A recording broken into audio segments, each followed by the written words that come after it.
मेरे प्यारे students, welcome to pathological. In this session we doing some more important and expected questions for IPMAT examination. Start करते हैं session, and if you not already subscribe to the channel then make sure to subscribe channel, also press the bell icon and you can also message me on Telegram at ADITYAKT and join the WhatsApp channel as well. Link description पर check out कर सकते हो। और previous year के question भी मैंने discuss किए हुए टॉपिक वाइज, तो उनको भी जरूर से चेकआउट कर लेना। ठीक है, प्लेलिस्ट का लिंक तुम्हें डिस्क्रिप्शन में मिल जाएगा। स्टार्ट करते हैं सेशन को। So first question, Manisha wrote a book of 1536 pages. She numbered all the pages by hand. So how many times did she write the number 6? Number 6 कितने times लिखा होगा? If she has numbered all the pages herself, और book में number of pages है 1536 total. ठीक है, सो कैसे count करेंगे? अगर हमें प्रॉपर काउंटिंग करना है तो काउंटिंग कर सकते हैं डिजिट्स के हिसाब से कि यूनिट डिजिट पे कितने बार 6 आएगा, टेंस डिजिट पे कितने बार आएगा, हंड्रेड डिजिट पे कितने बार आएगा, एंड देन थाउजेंड डिजिट पे कितने बार आएगा। सिंस 1536 पेजेस ही इन टोटल, सो थाउजेंड तो आने नहीं वाला है। ठीक है, so only cases will be hundred digit, ten digit and unit digit. Unit digit पे सबसे पहली बार कब आएगा? 6 when we are writing number 6, then 16, 26, 36 and so on, और लास्ट विल बी 1536। तो नंबर ऑफ अकरेंसेस कितने हो गए? From 6 to 1536। ठीक है, फोकस ऑन दिस पार्ट कि पहले 6 है, यानी कि बेसिकली 0 6 0, देन 1, देन 2, देन 3, और लास्ट में आ रहा है 153। टोटल एपी बन रहा है 6 16 26 36 1536, 10 10 का गैप आ रहा है, तो last minus first 1536 minus 6 divide by AP का कॉमन डिफरेंस हमारा है 10 का,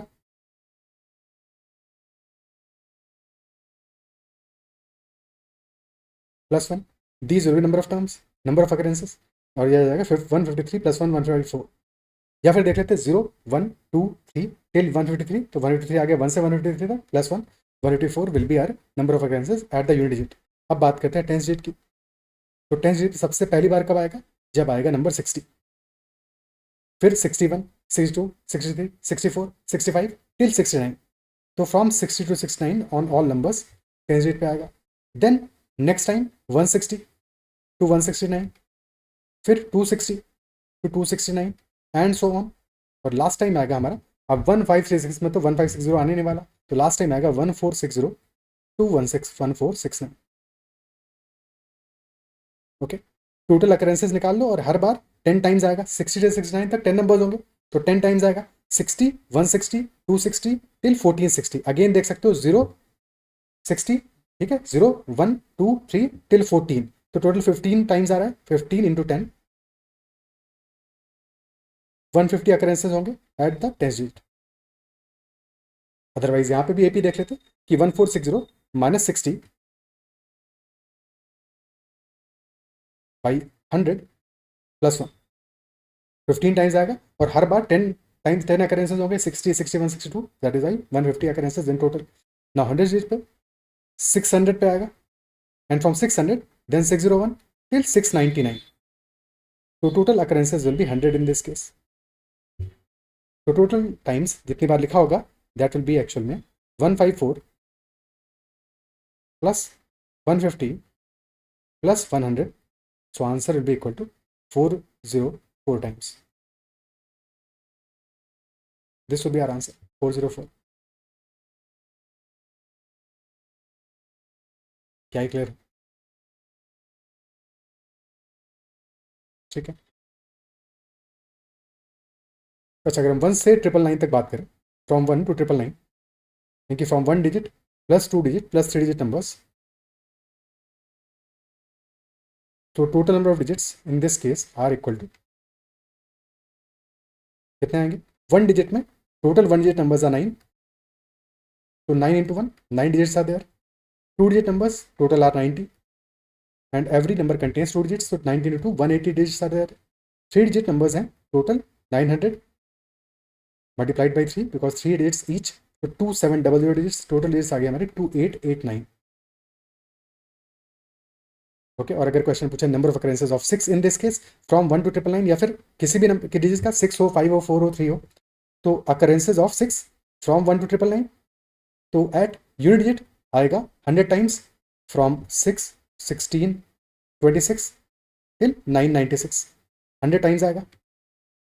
देन 10 डिजिट पे आएगा from 60 to 69, then 160 to 169 and so on till last में 960 to 969, यानी कि 10 into 10 100 टाइम्स. और at the end from 600 to 699 100 times at the 100 digit, यानी कि every digit from 1 to 9 will be occurring 100 times. 100 times होगा हर एक डिजिट, सॉरी 100 बोले 300 times, ठीक है, 100 times at one place. 300 times total हो गया हमारा 2700. तो जीरो कितने बार आ रहा है, रिमेनिंग आर जीरो. तो zero occurs 189 times from 1 to 999.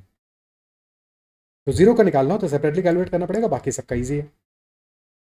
क्या ये क्लियर है? ठीक है, आगे बढ़ते हैं नेक्स्ट क्वेश्चन पे. A moving up escalator connects the first 10-second floor of a mall. When Raghav walks up the moving up escalator, it takes him 30 seconds to reach the top. When Raghav walks down on the moving up escalator, it takes him 90 seconds to reach the bottom. One day, the power goes out and the escalator is not working. Raghav is in a hurry and increases his walking speed by 25% compared to his usual speed. So, how much time will he take to walk up the stationary escalator? ठीक है, तो यहाँ पे 3 scenarios बनेंगे हमारे. एक तो scenario बना when the escalator is moving up and the Raghav is also moving up.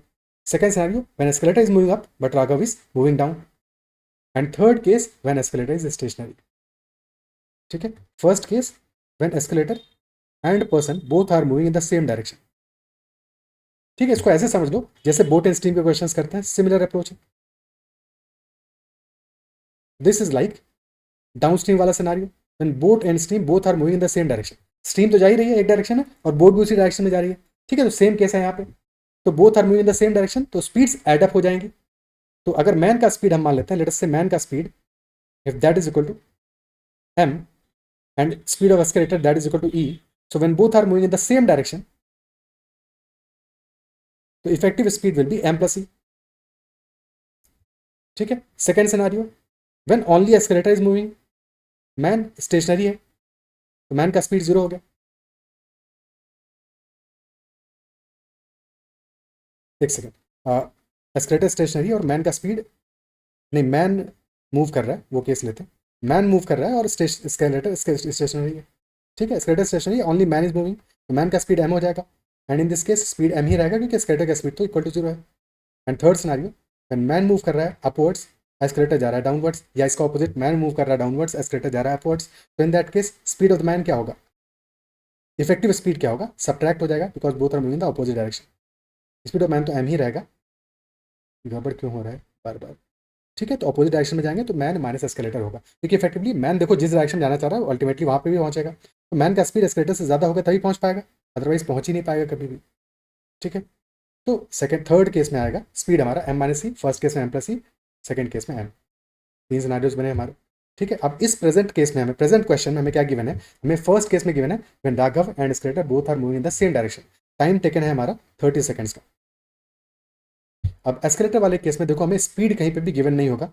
ठीक है, स्पीड हम अगर कहीं पे भी एज्यूम करेंगे, मानना पड़ेगा या इन्फॉर्मेशन गिवन होगा, तो स्पीड हमेशा हमारा होगा स्टेप्स पर second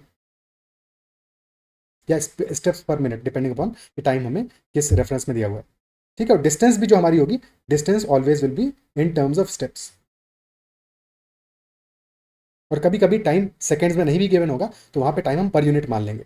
in that case time हमें पर यूनिट मानना पड़ेगा रेशियो के हिसाब से. ठीक है, एट प्रेजेंट हमें दिया है टाइम लग रहा है 30 सेकंड्स का when both are moving in the same direction. And second scenario when escalator is moving up but Raghav is moving down, तो time taken is 90 seconds. In all such cases यहाँ पे क्या हो रहा है, total distance travelled is same, क्योंकि distance हमारा equal to steps है और नंबर ऑफ स्टेप्स सेम है एस्केलेटर में, वो तो सेम ही है. तो नंबर ऑफ स्टेप्स सेम है यानी कि डिस्टेंस सेम है. तो अगर डिस्टेंस सेम है, अगर डिस्टेंस हमारी कांस्टेंट है, सेम है, तो speed and time will be inversely proportional.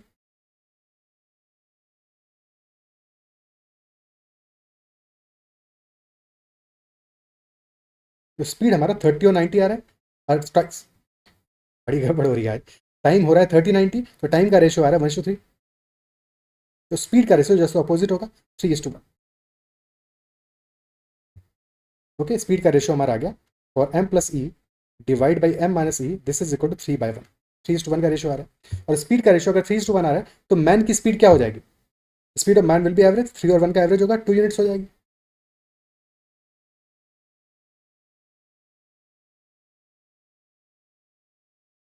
ठीक है, 2 यूनिट्स हो जाएगी स्पीड। क्या है क्लियर? ठीक है, तो अगर 2 यूनिट्स हमने स्पीड ले लिया तो हमें टोटल नंबर ऑफ स्टेप्स या डिस्टेंस एज्यूम करना पड़ेगा इस केस में। अब टाइम और स्पीड को मल्टीप्लाई कर दें, डिस्टेंस हमारी आ जाएगी। ठीक है, एक एजम्पशन आ जाएगा, 30 × 3 will not be number of steps, ये ध्यान रखना। ये हमारा डिस्टेंस का एजम्पशन आ जाएगा कि अगर डिस्टेंस हमने 90 मान लिया, टाइम 30 सेकंड्स था तो स्पीड आगे 3 यूनिट्स। ठीक है, और टाइम जब 90 सेकंड्स है स्पीड आगे 1 यूनिट। तो ऐसे ही जब टाइम 2 यूनिट्स होगा हमारा, स्पीड 2 यूनिट्स होगी भाई, स्पीड का रेशियो आ गया 3:1। ठीक है, जब पहला वाला केस हमने लिया, हमने डिस्टेंस 90 एज्यूम किया, which is LCM of 30 and 90। जैसे हमने डिस्टेंस 90 एज्यूम किया तो हमें स्पीड की वैल्यूज मिल गई 3 यूनिट्स एंड 1 यूनिट्स, और वहां से फिर हमने मैन की स्पीड निकाल ली जो कि होगा 3+1/2 विच इज 2 यूनिट्स। ठीक है, 2 यूनिट्स आ गई स्पीड फॉर द मैन, और अगर speed for the man 2 units आ रहा है तो इन दैट केस अगर डिस्टेंस 90 है तो टाइम टेकन क्या लगेगा, will be 90/2 which is 45 seconds. पर ये तब लगता जबकि मैन ने अपनी स्पीड चेंज नहीं की होती, राघव ने अपनी स्पीड चेंज नहीं की होती, बट राघव ने अपनी स्पीड चेंज की है, और राघव ने स्पीड को इंक्रीज किया है बाई 25%। तो स्पीड राघव की 2 नहीं है, 2 + 25% है, 2 + 0.5, 2.5 will be his new speed. तो time taken will be effectively 90/2.5 which is 180/5 and has 36 seconds. Time taken will be 36 seconds, option B answer हो जाएगा। ओके, क्या है क्लियर? ठीक है, ये तो एक अप्रोच हो गया इस क्वेश्चन में, बट कई बार क्वेश्चन में इंक्रीज नहीं करेगा स्पीड, स्पीड वही रहेगा। तो ऐसे केसेस में क्या करेंगे वो भी देख लेते हैं। एक तो तरीका हो गया कि हमने एज्यूम कर लिया। सेकंड बात एक और समझनी जरूरी है, देखो m+e, m and m-e, these are speeds. ठीक है, और फिर टाइम के लिए हमें कहा है टाइम यहाँ पे 30 लग रहा है, यहाँ पे 90 लग रहा है।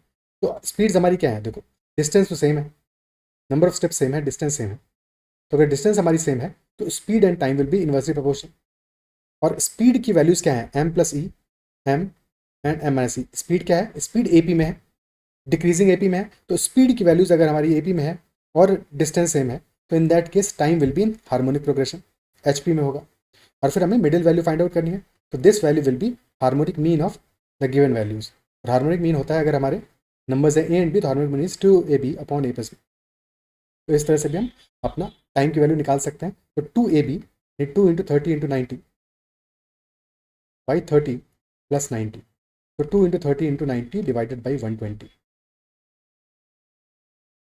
30 से जाएगा 4 times, 90 × 2/4 which is 45 seconds, answer आ जाएगा हमारा। ये भी एक अप्रोच है जो कि समझ में आना चाहिए कि अगर हमारी स्पीड की वैल्यूज एपी में है तो टाइम की वैल्यूज एचपी में होगी, हार्मोनिक प्रोग्रेशन में होगी, और हार्मोनिक मीन होता है 2ab/a+b।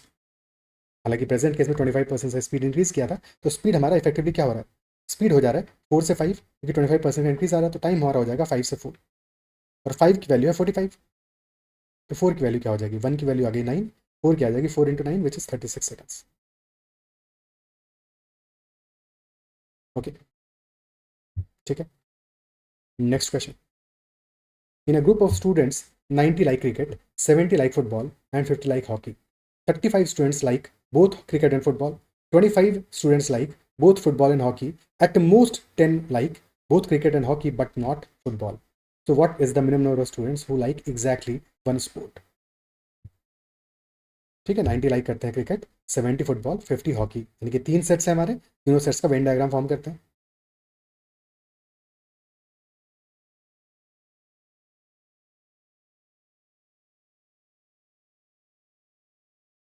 The first set is cricket, second set is of football, and third set is of hockey. Cricket like करने वाले हैं 90, 70 are liking football and 50 like hockey.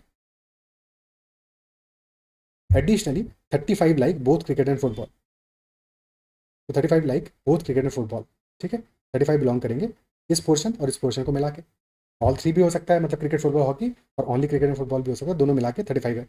25 like both football and hockey, तो this is 25। And at most 10 students like cricket and hockey but not football.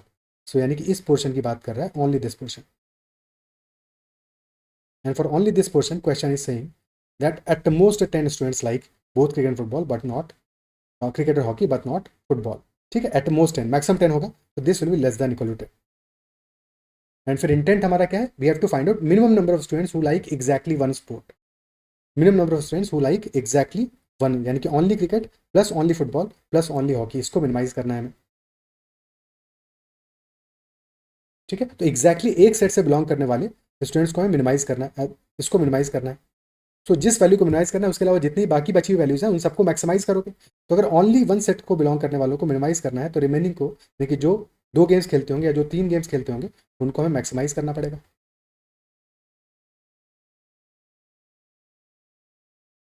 Isn't it so? ठीक है, अब पहले समझते हैं, फिर उसके बाद में एक प्रॉपर मेथड भी समझेंगे, क्योंकि समझ के करोगे तो एग्जाम में क्वेश्चन में टाइम कम लगेगा, अदरवाइज तुम अननोन मानोगे, वेरिएबल्स मानोगे तो फिर टाइम ज़्यादा लोगे।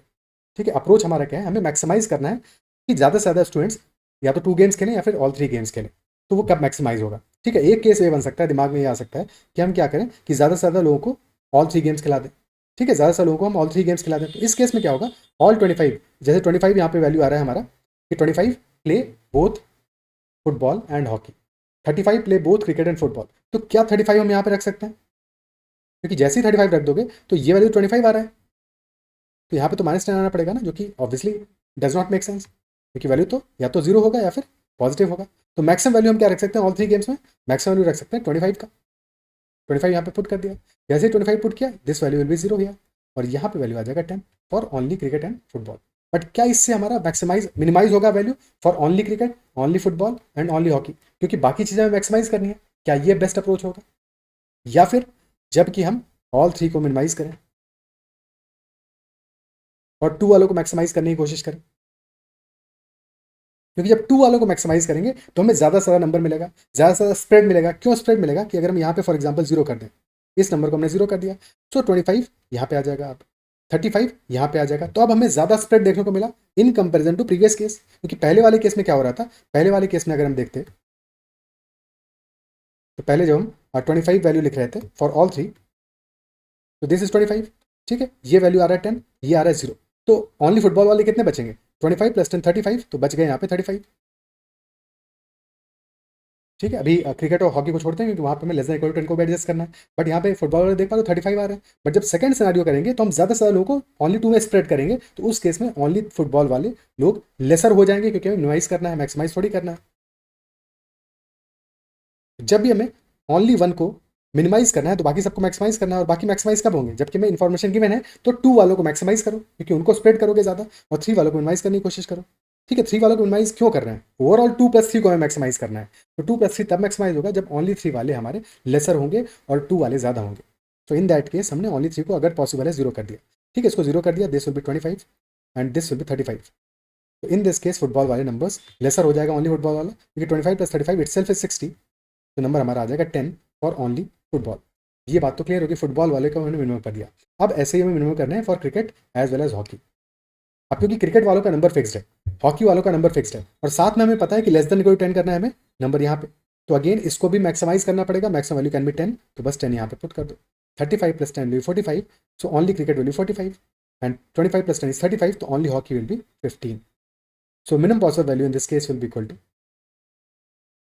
45 + 10 + 15, so this is equal to 70। Answer हमारा आ गया 7070, यानी कि minimum possible number of students who like exactly one sport will be equal to 70। तो ये हमारा अप्रोच होगा ऐसे क्वेश्चन को सॉल्व करने का। क्या ये क्लियर है? अब यहाँ पे वेरिएबल मान के भी सॉल्व करने की कोशिश करते हैं, समझते हैं उसको भी, क्योंकि कभी क्वेश्चन ज़्यादा टिपिकल आएगा, लैंग्वेज डिफिकल्ट होगी, तो वहाँ पर हमें वेरिएबल्स मानने भी पड़ सकते हैं, तो वो भी तरीका समझ में आना चाहिए। बट अदरवाइज भी समझ में आना चाहिए कि हम क्यों कर रहे हैं और क्या कर रहे हैं, क्योंकि हमें ओनली वन को मिनिमाइज करना था, क्योंकि हमारे पास इन्फॉर्मेशन फिक्स था कि 35 students play cricket as well as football, तो उस 35 में से हमें जब डिस्ट्रीब्यूशन करना है तो ओनली ऑल 3 वालों को लेसर रखना है, सो दैट हम 2 वालों को मैक्सिमाइज कर सकें, और उससे हमारा ओनली वन वाले मिनिमाइज हो पाएंगे। हाँ, अगर हमें मैक्सिमाइज करना होता ओनली वन वालों को तो इसका ऑपोजिट करते, 3 वालों को फिर हम उस केस में मैक्सिमम रखने की कोशिश करते हैं, ताकि ओनली वन वाले हमारे जो हैं वो मैक्सिमाइज हो सके। ठीक है, तो वो सिनेरियो भी देख लेंगे एक बार शॉर्ट में कि हमें मैक्सिमाइज करना होगा तो क्या करेंगे। ठीक है, पर पहले वेरिएबल वाला अप्रोच देखते हैं इसी क्वेश्चन, क्योंकि देखो पर्पज ये है कि ज़्यादा क्वेश्चन करने की बजाय हम एक ही क्वेश्चन में ज़्यादा से ज़्यादा चीज़ें समझ लें तो बेस्ट है। Cricket, football and hockey. और फिर भी कहीं पे डाउट रहता है तो कमेंट में जरूर मेंशन करना कि तुम्हें कहाँ पे डाउट रहा है, क्या चीज़ समझ में नहीं आई।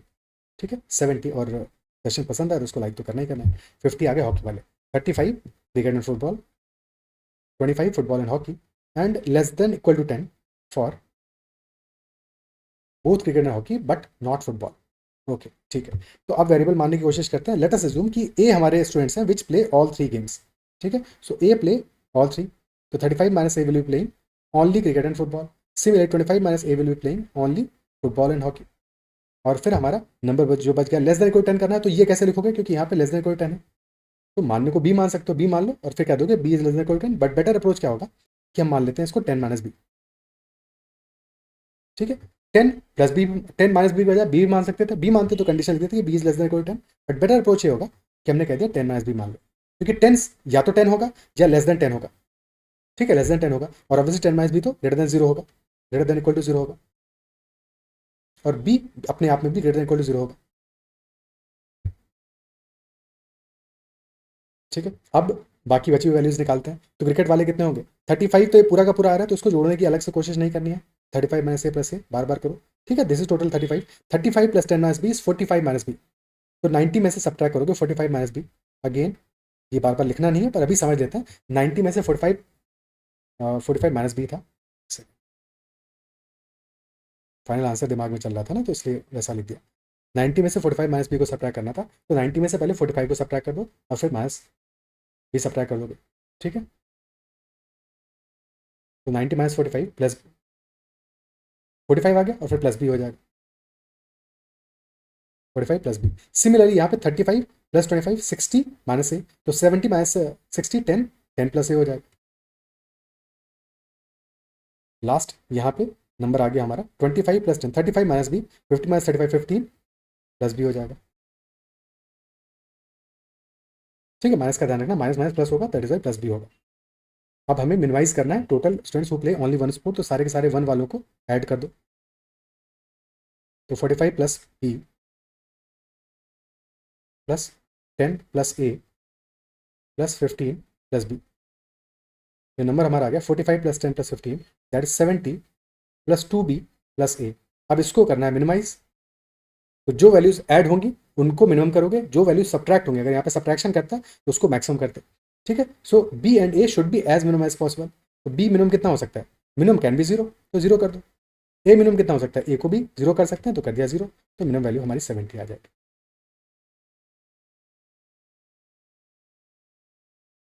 ठीक है, अगर 10 माइनस बी की बजाय तुमने बी लिखा होता है यहाँ पे, तो उस केस में बी हमारा सब्ट्रैक्शन में आता, तो वहाँ पे फिर मैक्सिमाइज करते हैं हम उसको,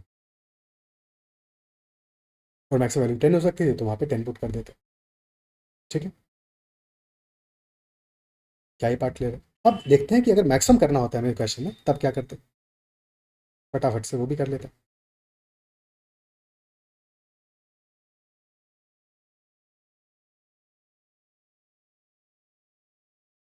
cricket, football, hockey, 90, 70 and 50, 35, 25 and यहाँ पे चाहिए हमें लेस देन इक्वल टू। अब इस बार क्योंकि मैक्सिमाइज करना है हमें सिंगल वालों को, ठीक है, सिंगल वालों को मैक्सिमाइज करना है, तो ज़्यादा से ज़्यादा कोशिश करेंगे कि क्योंकि हमें वन को मैक्सिमाइज करना है, तो 2 + 3 मिनिमम होना चाहिए। और 2 + 3 मिनिमम तब होगा जबकि ज़्यादा सारे लोगों को तुम थर्ड में लेके जाओगे, ऑल थ्री वालों में लेके जाओगे कि ऑल थ्री गेम्स खेलने वाले ज़्यादा से ज़्यादा मैक्सिमाइज करो। और मैक्सिमम कितना हो सकता है लिमिट, देखो 35 नहीं हो सकता क्योंकि निगेटिव हो जाएगा, फिर 25 वाला प्रॉब्लम हो जाएगा। सो मैक्सिमम वैल्यू हो सकती है थ्री, ऑल थ्री की 25। इन that case this will B zero, this will B 10। ठीक है, और क्योंकि हमें मैक्सिमाइज करना है ओनली वन को, तो लेस देन इक्वल 10 रखना है, इसको इसको जीरो कर दोगे, this should be zero. Okay, ये वैल्यू हमारी जीरो आ जाएगी।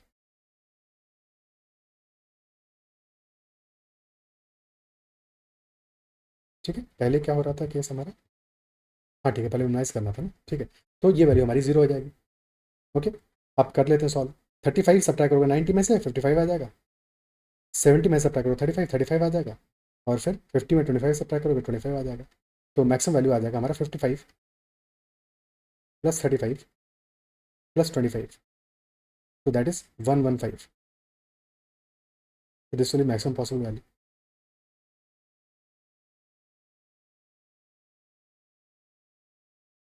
ओके, क्लियर है बात? नेक्स्ट क्वेश्चन पे चलते हैं. The number of real valued solutions of the given equation is how many? और इक्वेशन हमारी है 2 to the power x plus 2 to the power minus x is equal to 2 minus x minus 2 whole square.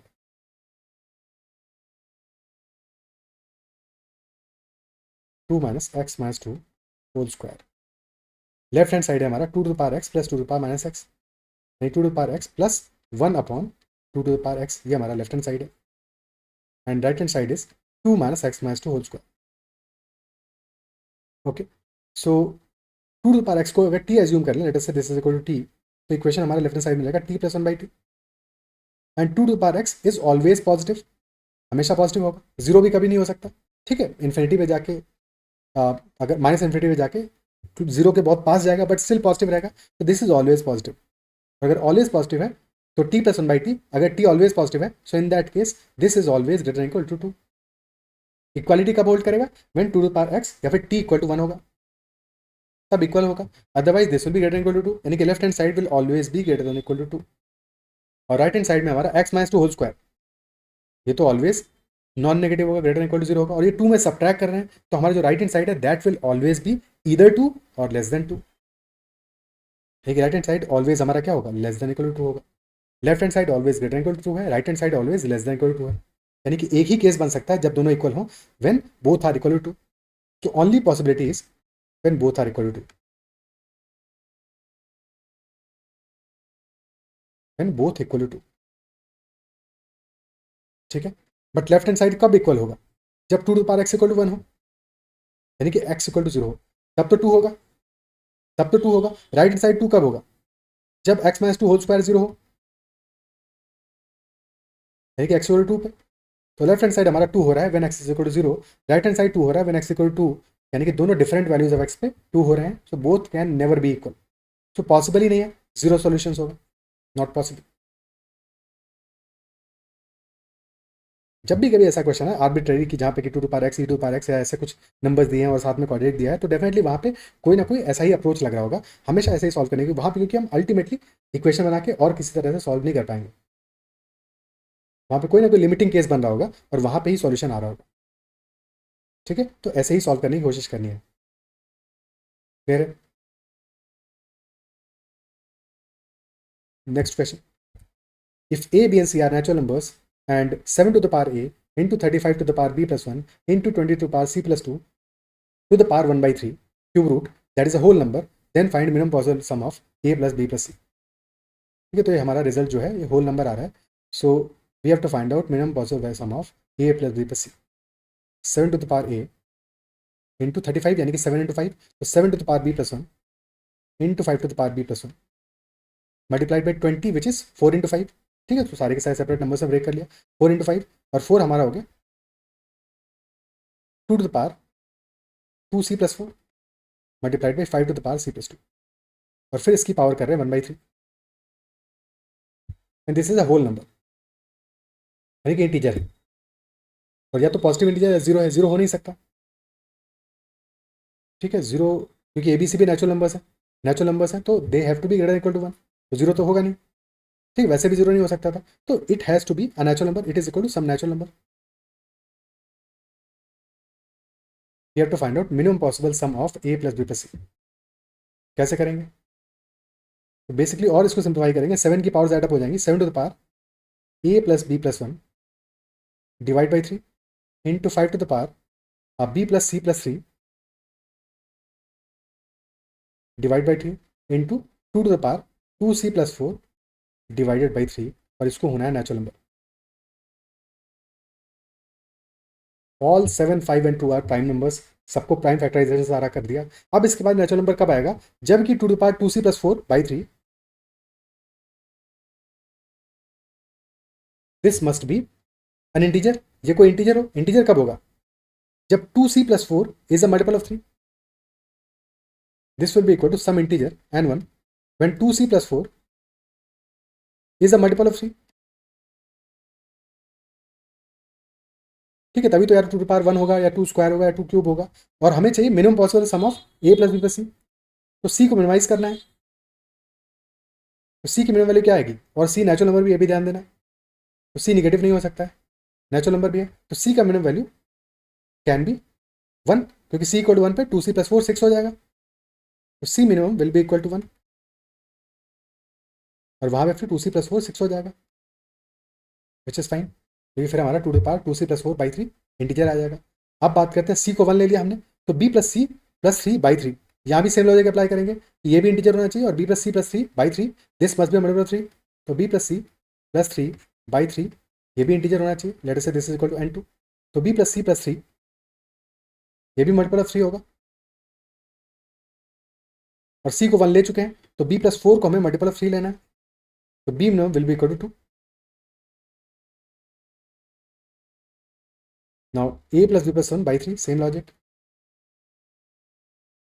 इसको भी integer होना है, late us से n3, तो a + b + 1 का मिनिमम पॉसिबल वैल्यू क्या हो सकता है, minimum possible value can be equal to 3, ठीक है, बट b ऑलरेडी 2 हो चुका है, तो a + 3 को अगर 3 ले लोगे तो a इक्वल टू 0 आ जाएगा, और a एक नेचुरल नंबर है, तो a कैन नॉट बी 0, यानी कि नेक्स्ट वैल्यू लेना पड़ेगा, नेक्स्ट 3 का मल्टीपल, तो a + b + 1 इक्वल टू 6 लेंगे, और a + 3 इक्वल टू 6 से a इक्वल टू 3 आ जाएगा, तो a का minimum possible value will be equal to 3,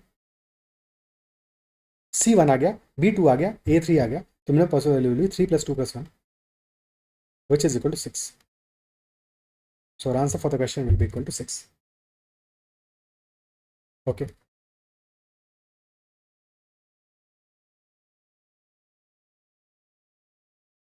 Here, next question. Consider the function fx is equal to x + 4 into x + 6 into x + 8 into x + 10 and so on till x + 98, the number of integers x for which fx is less than 0. कितने ऐसे integers मिलेंगे हमें for which fx is less than 0. Okay, तो यहाँ पे critical points क्या आ रहे हैं हमारे, fx is equal to x + 4 into x + 6 into x + 8 into x + 98 and so on. ठीक है, from x + 4 to x + 98, total critical points कितने आएंगे, एक तो आ रहा है -4, then -6, -8, -10 and so on till -98, and we have to find out for how many integers fx will be less than 0. Less than 0 कितने integers के लिए होगा, तो पहले एक सिंपल एग्जांपल से समझने की कोशिश करते हैं, फिर इसको सॉल्व करते हैं। तो लेट से हमने एक छोटा सा एग्जांपल लिया कि fx is equal to x + 4 into x + 6 into x + 8 into x + 10. Okay, so there are 4 critical points, -10, -8, -6 and -4. If x is greater than -4, तो फिर हमारा fx पॉजिटिव आएगा, सारी वैल्यूज पॉजिटिव होंगे, ठीक है, सो पॉजिटिव होगा। अल्टरनेट फिर, क्योंकि सारे केस में क्या है, पावर ऑड है, x + 4 to the power 1 x + 6 to the power odd है, तो अल्टरनेट प्लस माइनस होगा, बिटवीन -6 और -4 नेगेटिव होगा, फिर पॉजिटिव, फिर नेगेटिव, फिर पॉजिटिव, फिर नेगेटिव कहाँ पे आ रहा है, बिटवीन -10 -8 एंड बिटवीन -6 और -4, हमें चाहिए fx लेस देन 0, ठीक है। दो तरह के केसेस देखते हैं, एक तो fx लेस देन 0, दूसरा fx less than equal to 0, दोनों में डिफरेंस क्या आएगा, लेस देन 0 कहाँ पे आएगा, बिटवीन -10 एंड 8, और इंटीजर्स ही चाहिए हमको, तो इंटीजर्स कौन कौन से मिलेंगे, between -10 and 8 there will be only one value that is -9, और सेकंड केस बनेगा बिटवीन -6 एंड -4, तो ओनली वन वैल्यू -5, तो दो ही केसेस मिले हमें, fx less than 0 will be at -9, -5, but less than equal to 0 चाहिए, तो यहाँ पे हमारे जो क्रिटिकल पॉइंट्स होंगे वो भी तो होंगे, तो यहाँ पे हमें 6 सॉल्यूशंस मिलेंगे, -10, -9, -8, -6, -5, -4, 6 सॉल्यूशंस मिलेंगे। तो ये डिफरेंस भी ध्यान रखना, लेस देन 0 चाहिए तो फिर बस हमारे जो बीच की वैल्यूज होंगी, अदरवाइज क्या है, लेस देन इक्वल टू 0 चाहिए तो क्लोज ब्रैकेट, जो हमारे क्रिटिकल पॉइंट्स हैं उनको भी ध्यान देना है, वो सारे के सारे पॉइंट्स हमारे सॉल्यूशन होंगे एडिशनली, ठीक है। इस क्वेश्चन में हमें चाहिए fx लेस देन 0, तो क्या क्या सॉल्यूशंस होंगे, पॉजिटिव होगा, राइट मोस्ट एक्सट्रीम पे जो क्रिटिकल पॉइंट है उसके बाद में, यानी कि if x is greater than -4 तो it will be positive, then alternate plus minus and so on, ठीक है। यहाँ लास्ट में भी लिख सकते हैं -96 एंड, ठीक है, और लास्ट में कहाँ तक आएगा, ठीक है, जब -90 से 98 से भी छोटा होगा तो उसके लिए हमें पता लगाना पड़ेगा नंबर ऑफ टर्म्स कितने हैं, टोटल टर्म्स कितने हैं, टोटल क्रिटिकल पॉइंट्स कितने आ रहे हैं, उसके अकॉर्डिंग पता चलेगा कि जब -98 से छोटा होगा तो पॉजिटिव होगा या फिर नेगेटिव होगा। कितने टर्म्स आ रहे हैं? -4, -6, -8, -10, एपी बन रहा है, एपी बन रहा है, नंबर ऑफ टर्म्स एपी के निकाल लो। इस एपी का कॉमन डिफरेंस क्या है? ठीक है, -98 से अगर स्टार्ट करें तो इंक्रीजिंग एपी बना लेते हैं, -98 से स्टार्ट करें तो एपी इंक्रीज हो रहा है, हमारा कॉमन डिफरेंस आ रहा है +2, लास्ट टर्म आ रहा है -4, तो last term minus first term divide by common difference +1, these are number of terms. ठीक है, सो 94 - 4 और 98 - 4, 94/2 +1 which is 48 terms, 48 terms in total है। ठीक है, 48 टर्म्स हमारे इन टोटल है। तो जब -98 से छोटा होगा हमारा x, तो उस केस में क्या होगा? All terms will B negative, सारे के सारे टर्म हमारे निगेटिव होंगे। जब -4 से बड़ा होगा तो all terms, all 48 terms will be positive. ठीक है, ऑल 48 टर्म्स पॉजिटिव होंगे तो पॉजिटिव आएगा। जब -98 से छोटा होगा तो all 48 terms will be negative, और माइनस अगर हमारे negative terms even number of terms हैं तो डेफिनेटली रिजल्ट पॉजिटिव होगा, यानी कि it will be positive in this location, और नेगेटिव होगा यहाँ पे। ठीक है, ये केस भी यहाँ पे देख लेते हैं कि हमारा, अगर हम इस केस में देखते तो क्या हो रहा था, जब हमारा एफ एक्स इज, जब एक्स इज ग्रेटर देन -4, तो उस केस में all 4 terms are positive, that is why result is positive. ठीक है, -6 से -4 के बीच में क्या हो रहा है? -6 से -4 के बीच में 3 terms are positive and 1 term is negative, एक टर्म नेगेटिव आ रहा है x+4 वाला, rest 3 are positive, that is why result is negative. फिर -8 से लेकर -6 के बीच में 2 terms are negative, rest of the 2 are positive, that is why result हमारा पॉजिटिव है, क्योंकि जो नेगेटिव टर्म्स है वो इवन नंबर है। बिटवीन -10 -8 3 टर्म्स आर नेगेटिव, एक पॉजिटिव है, दैट इज वाई नेगेटिव आ रहा है, और लास्ट में हमारे all 4 are negative, that is Y positive आ रहा है। ठीक है, तो यही सेम केस यहाँ पे बन रहा है कि all 48 will be negative, that is Y positive आएगा बिटवीन, जब हमारा x लेस देन -98 होगा। हमें चाहिए नेगेटिव वाले केसेस, यानी कि पहला केस में कहाँ पे मिलेगा? बिटवीन -98 -96, और एक ही वैल्यू मिलेगा उनके दोनों, उन दोनों के बीच में, दैट इज -97, -97। लास्ट में वैल्यूज क्या मिल रहा है? बिटवीन -4 और -6 एक ही वैल्यू मिलेगा -5, और बिटवीन -10 और -8 एक ही वैल्यू मिलेगा -9। ठीक है, तो ऐसे हमारा पूरा का पूरा एपी फॉर्म हो जाएगा। नंबर ऑफ टर्म्स निकाल लेते हैं, क्योंकि एपी का फर्स्ट टर्म पता है, लास्ट टर्म पता है, कॉमन डिफरेंस पता है। कॉमन डिफरेंस कितने का है? कॉमन डिफरेंस है +4 का। ठीक है, तो लास्ट टर्म -5 माइनस, एक सेकंड ईपी का डायरेक्शन देख लेते हैं, डायरेक्शन नहीं तो गड़बड़ हो जाएगा। तो हम स्टार्ट करें -97 से, तभी तो +4 माना है। तो first term is -97, last term -5, तो -5 माइनस -97 डिवाइडेड बाई 4 +1, यही लिखा था क्या पहले? तो नंबर ऑफ टर्म्स हमारे आ जाएंगे टोटल 92/4 +1 विच इज 24, 24 और 24 values of x, our F x will be less than 0, तो आंसर आ जाएगा ऑप्शन डी। ठीक है, सम निकालना तो सम भी निकल आता। 24 टोटल टर्म्स है, 24/2 into last term plus first term, तो 12 इंटू -102, तो -1224, this will be sum of all the numbers. Okay, clear है बात? नेक्स्ट क्वेश्चन करते हैं। Two lighthouses located at points A and B on the Earth are 60 feet and 40 feet tall, respectively. Each lighthouse is perfectly vertical, and the land connecting A and B is perfectly flat. The topmost point of the lighthouse at A is A dash, and the lighthouse at B is B dash. Draw line segment A dash B and B dash A, and let them intersect at point C dash. Drop a perpendicular from point C dash to touch the Earth at point C. So, what is the length of CC dash in feet? Diagram draw करते हैं। दो lighthouses हैं at points A and B, and their heights are 60 and 40 respectively. One is of 60 height, other is of 40 height.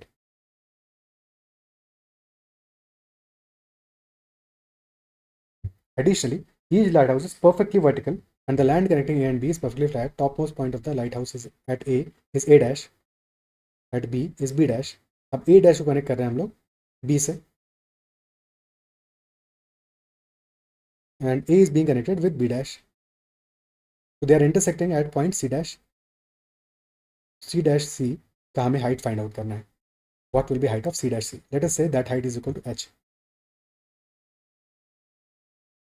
ठीक है, assume कर लिया हमने height equal to H है। अब क्या कर सकते हैं इस क्वेश्चन में, देखो पहले तो देखें तो these heights 60, 40 and H, these are perpendicular. ठीक है, ये परपेंडिकुलर है तो तीनों पैरेलल है, all three lines are parallel.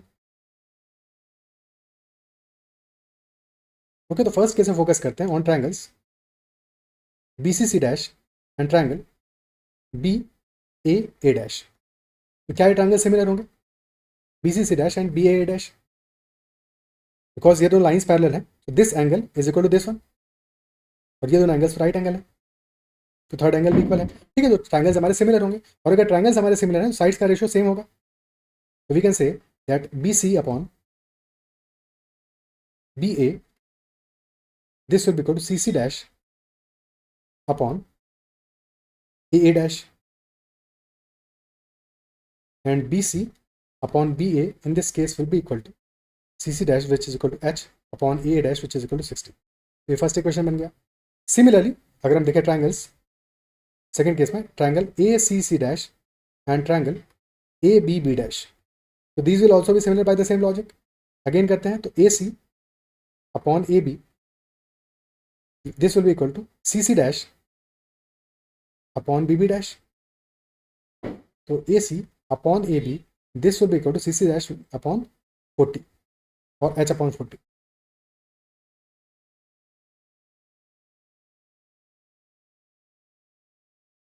This is our second equation. अब पहली इक्वेशन आ रही है B C upon A B, second आ रही है A C upon A B, और B C plus A C that is equal to A B. तो ऐड कर देते हैं दोनों इक्वेशंस को, equation number 1 plus equation number 2, तो B C upon A B plus A C upon A B, this will be equal to B C plus A C which is A B upon A B, यानी कि equal to 1, this will be equal to H by 60 plus H by 40। यहाँ से हमें H की value मिल जाएगी। ठीक है, 1 is equal to H by 60 plus H by 40, तो 1 इज इक्वल टू या 1 बाई एच, इफेक्टिवली निकालने से पहले यहाँ से रिजल्ट फॉर्मुलेट कर लेते हैं विच इज़ वेरी इंपॉर्टेंट। तो एच से डिवाइड कर दो, तो रिजल्ट हमारा आ जाएगा 1 by H, this is equal to 1 by 60 plus 1 upon 40। This is a important result, तो याद रखना। ठीक है, आगे से प्रूव थोड़ी करोगे अगली बार, कभी भी ऐसा कोई भी क्वेश्चन हो, किसी भी तरह से डायग्राम बनाए और डायग्राम ऐसा बन रहा हो कुछ भी,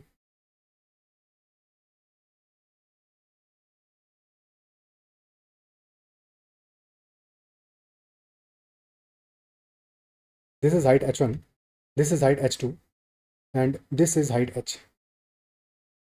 In that case we can say that 1 upon h, this will be equal to 1 upon h1 plus 1 upon h2.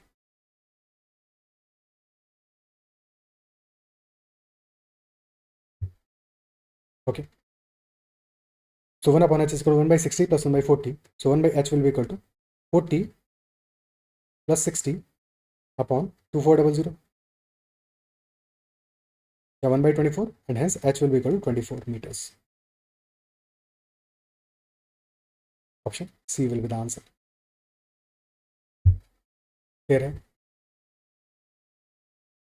ठीक है, नेक्स्ट क्वेश्चन देखते हैं। Find the value of 1 upon 1 factorial into 50 factorial plus 1 upon 3 factorial into 48 factorial plus 1 upon 5 factorial into 46 factorial and so on till 1 upon 49 factorial into 2 factorial plus 1 upon 51 factorial into it's 1 factorial। ठीक है, last में थोड़ा सा खेल किया है, पर इसको करने की कोशिश करते हैं। क्या वैल्यू आएगा? फर्स्ट केस में देखें तो डिनोमिनेटर में है 1 factorial into 50 factorial, second case में 3 फैक्टोरियल इंटू 48 फैक्टोरियल। ठीक है, थर्ड में 5 फैक्टोरियल इंटू 46 फैक्टोरियल, यानी कि 1 प्लस 50 51 आ रहा है, सेकंड में 3 प्लस 48 51 आ रहा है। जो चीज़ें सेम दिख रही हैं उनको पैटर्न को आइडेंटिफाई करने की सबसे पहले कोशिश करो।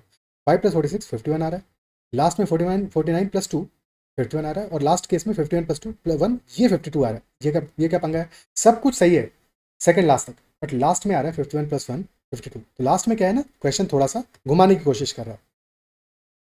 क्या घुमा रहा है वो समझ लेते हैं। देखो, 0 फैक्टोरियल इज इक्वल टू 1 और 1 factorial is also equal to 1। ठीक है, सो यहाँ पे 0 फैक्टोरियल को 1 फैक्टोरियल से रिप्लेस कर दिया, सो यहाँ पे चुपचाप से इसको 0 फैक्टोरियल लिख लो, तो लास्ट में भी सेम ही आ जाएगा, क्योंकि वैल्यू थोड़ी चेंज होने वाली है, दोनों की सेम ही है। अब पैटर्न सेम है सारे के सारे केस में, डिनोमिनेटर में हमारा जो सम है, समेशन फैक्टोरियल्स का जो वैल्यूज अलग अलग सम है, ठीक है, दैट इज इक्वल टू 51। क्योंकि NCR क्या होता है हमारा, NCR is n factorial divide by r factorial into n minus r factorial. तुम्हें यहाँ से चमकना चाहिए कि NCR से कनेक्शन कर सकते हैं किसी तरह से। कैसे कनेक्शन करेंगे, क्योंकि NCR में डिनोमिनेटर का सम क्या आता है, r plus n minus r that is equal to n। तब कनेक्ट कर पाएंगे कि अगर हम समहाउ इसको, इस टर्म को अगर हम लिख पाएँ 51 factorial upon 1 factorial into 50 factorial, then this will be 51C1 हो जाएगा ना। सिमिलरली सेकंड को लिख पाएंगे, अगर हमने 51 फैक्टोरियल से मल्टीप्लाई कर दिया 51 factorial upon 3 factorial into 48 factorial, तो दिस विल बी 51C3, और ऐसे ही सारे के सारे टर्म्स हो जाएंगे। तो इस केस में हम मल्टीप्लाई करेंगे और डिवाइड करेंगे बाई 51 फैक्टोरियल। इस पूरे के पूरे एक्सप्रेशन को मल्टीप्लाई एंड डिवाइड करेंगे 51 फैक्टोरियल से। ठीक है, तो पहले तो यहाँ पे 0 फैक्टोरियल लिख दिया और फिर then will be multiplying and dividing by 51 factorial. Okay, so effectively this will be 1 upon 51 factorial into 51 factorial पूरा अंदर चला जाएगा, सारे के सारे टर्म्स मल्टीप्लाई हो जाएगा, तो 51 factorial by 50 factorial into 1 factorial, this will 51C1 plus 51C3 plus 51C5 and so on. Last term होगा 51C49 प्लस 51C51। ये टर्म्स आ गए सारे के सारे। ठीक है, then second property which we can use, that property is NCR is equal to NC n minus R। ये property use कर सकते हैं। So with that property we can say that 51C51 क्या हो सकता है, इफ R इज इक्वल 51 तो 51C51 minus 51 यानी 51C0 होगा। ठीक है, this will B 51C0। Similarly ये टर्म क्या हो जाएगा, 51C51 माइनस 49 यानी 51C2 हो जाएगा एंड सो ऑन। ठीक है, तो इफेक्टिवली हमारा पूरा का पूरा टर्म्स कितने हैं, अभी नंबर ऑफ टर्म्स कितने हैं वो भी देख लो। टर्म्स कितने आ रहे हैं टोटली, 1 3 5 टिल 51, टोटल टर्म्स आ रहे हैं 1 से 51 तक, टोटल टर्म्स आर 26। ठीक है, 51 लास्ट टर्म है, 1 पहला टर्म है, कॉमन डिफरेंस 2 का है, तो this will B total 26 terms, 25 plus 1, total terms 26 है। 51C0 से स्टार्ट होगा प्लस 51C1 आएगा प्लस 51C2 आएगा and so on. Last term क्या होगा, लास्ट टर्म टोटल टर्म्स 26 है, लास्ट टर्म आएगा 51C25। ये हमारा वैल्यू आ गया। अभी भी क्या पूरा क्वेश्चन खत्म हुआ है, अभी भी खत्म तो नहीं हुआ है, क्योंकि अभी हमें समाउ ABCD के ऑप्शन में तो नहीं दिख रहा है। ठीक है, तो एक और प्रॉपर्टी है फिर जो यूज करनी है। Next property, if we have NC0 plus NC1 plus NC2 plus NC3 and so on till NCN, so that is always equal to 2 to the power n. For example, 3C0 plus 3C1 plus 3C2 plus 3C3, this is equal to 2 cube which is equal to 8. ठीक है, और यहाँ पे number of terms कितने आएंगे, अगर हमारे NC0 से NCN तक नंबर ऑफ टर्म्स देखेंगे तो टर्म्स आर n प्लस 1, और if n is odd, n odd है तो n प्लस 1 इवन होगा, और अगर n प्लस 1 इवन है तो नंबर ऑफ टर्म्स इवन हो जाएंगे। जब n ऑड होगा तो नंबर ऑफ टर्म्स इवन होंगे, तो उनको दो पार्ट्स में एक्जैक्टली बाइफर्केट कर सकते हैं। For example in this case 3C0 plus 3C1 this will be equal to 3C2 plus 3C3, तो 3C0 plus 3C1 this is equal to 3C2 plus 3C3, क्योंकि टोटल सम आ रहा था 2 cube, तो sum of half the part will be 2 cube by 2 which is 2 square.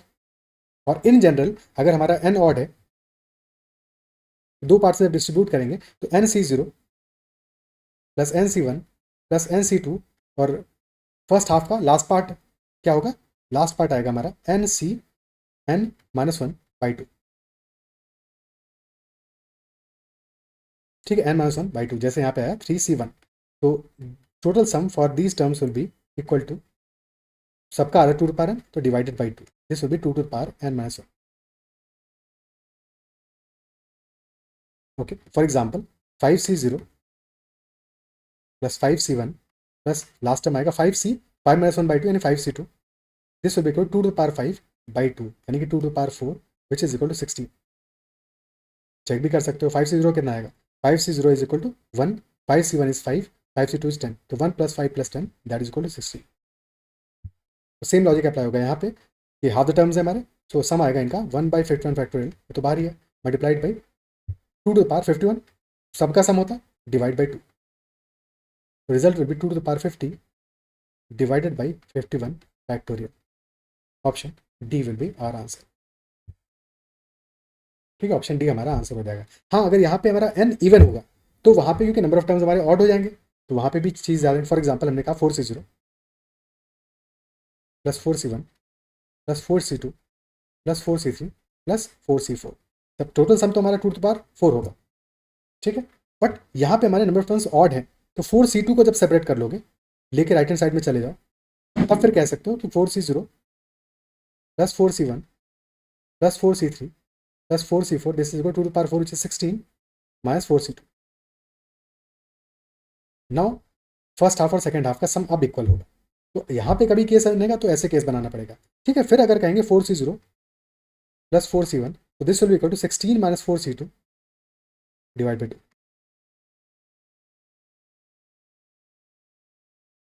ठीक है। या फिर अगर 2n होगा, ऐसे समझ लो 2nc0 plus 2nc1 plus 2nc2 and so on, ठीक है। टोटल टर्म्स लास्ट तक होते तो कितने होते, 2nc2n होते, ठीक है। तो मिडिल टर्म हमारा आएगा 2ncn,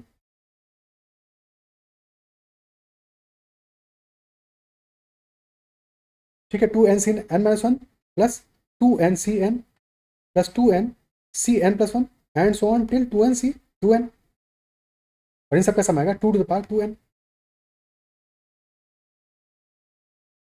ठीक है। ये तो आ गया हमारा मिडिल टर्म। अब इसको लेके चले जाओगे राइट हैंड साइड पे। इस केस में अगर हमें सिर्फ और सिर्फ हाफ सम चाहिए, ठीक है, फर्स्ट हाफ तो नहीं, क्योंकि हम 2ncn को लेके जाने के बाद जो सम बचा उसका हाफ, तो that will be 2nc0 plus 2nc1 till 2ncn-1, this will equal 2 to the power n minus 2ncn this divided by 2। वैसे तो इस पर क्वेश्चन आएगा नहीं, पर अगर आता है तो फिर ध्यान रखना है, छोटी वैल्यू होगी अगर कभी आया तो वहाँ पे ये ध्यान रखना है कि हमें अगर इवन n होगा तो वहाँ पे नंबर ऑफ टर्म्स ऑड होंगे, बट अगर n हमारा ऑड होगा तो नंबर ऑफ टर्म्स इवन होंगे, एक्जैक्टली 2 पार्ट्स में बाइफर्केट हो जाएगा, तो 2 power n by 2 will be our answer. है क्लियर, ठीक है। So these are all the questions in this session जो हमें डिस्कस करने थे। आई बिलीव जो भी क्वेश्चन डिस्कस हुए सारे के सारे समझ में आएंगे। फिर भी कहीं भी किसी क्वेश्चन में डाउट आता है तो कमेंट जरूर मेंशन करना, और सेशन पसंद आया तो अपना फीडबैक भी जरूर देना कमेंट सेक्शन में, और साथ में सेशन को लाइक भी जरूर करना। That is all for this session. Bye, take care and keep running.